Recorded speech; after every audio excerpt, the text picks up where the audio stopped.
আর এগুলো কোনো সুস্থ সমাজে কাম্য নয়। এই নির্বাচনের ফলাফল প্রমাণ করে দিয়েছে ঔদ্ধত্য এবং একদলীয় একচেটিয়া একাধিপত্যবাদ দীর্ঘদিন চলতে পারে না।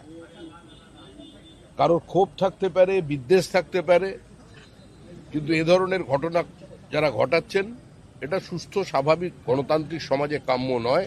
এর সঙ্গে আমার দল দূর দূর পর্যন্ত যুক্ত নয়। তিনি বলছেন পুলিশ কেন এলো না, পুলিশকে খবর দেওয়া সত্ত্বেও জনপ্রতিনিধি কেন এলো না, পুলিশ কেন নেই?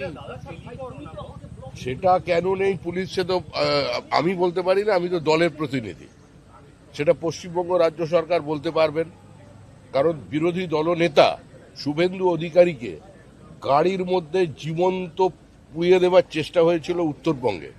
বিরোধী দলনেতাকে সভা সমিতি করবার জন্য 104 বার হাইকোর্টের দরজায় যেতে হয়েছিল।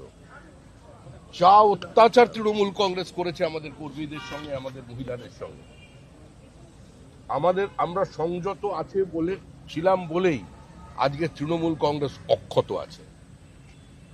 মায়ের সামনে ছেলে ভাত খাচ্ছে, তাকে গুলি করে খুন, মহিলাদের মাথা ন্যাড়া করে তাদের দিয়ে থুতু চাটানো, নৈহাটিতে পুরুষকে সম্পূর্ণ বিজেপি করার অপরাধে উলঙ্গ করে তাকে থুতু ফেলে চাটানো, বিজেপির হয়ে নির্বাচনে প্রতিদ্বন্দ্বিতা করার অপরাধে 5 লক্ষ টাকা জরিমানা দিয়ে বিধায়ক মানে পদপ্রার্থীকে তাকে বাড়ি ঢোকানো, অত্যাচার কিছু বাদ রেখেছে?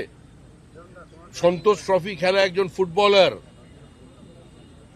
বাগবাজার অঞ্চলে থাকেন, সুইগির জিনিসপত্র সাপ্লাই করে নিজের জীবন ধারণ করে, বিজেপির বুথে বসেছিল, মা অন্যের বাড়ির গৃহ পরিচারিকা, বাবা প্যারালিসিস, একজন প্রতিভাবান ফুটবলার, তার নখগুলোকে সারাশিদি উপড়ে নেওয়া হয়েছিল। যান দেখে আসুন, সেগুলো কভার করুন। তারপরে যে তৃণমূল কংগ্রেসের এই বিধায়ক আর মন্ত্রীগুলো অক্ষত আছে না, এটাই হচ্ছে বিজেপির কারণে আছে। আমাদের জায়গায় অন্য কেউ থাকলে, যদি তৃণমূল থাকতো, আজকের ক্ষমতায় আসতো, আজকে এখানে আমি দাঁড়িয়ে থাকতাম না, আমার 500 কর্মী খুন হয়ে যেত।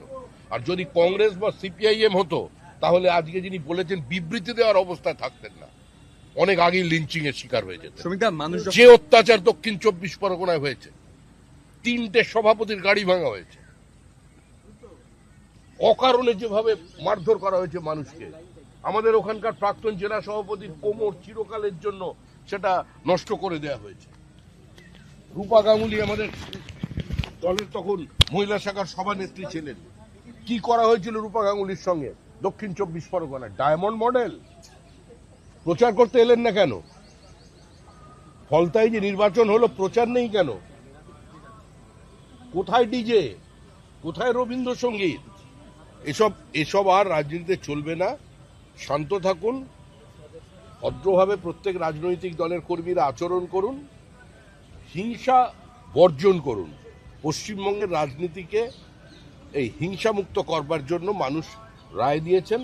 মানুষের আবেগকে, মানুষের ইচ্ছাকে মর্যাদা দিয়ে সবাই এ ধরনের কাজকর্ম থেকে বিরত থাকুন। ধন্যবাদ।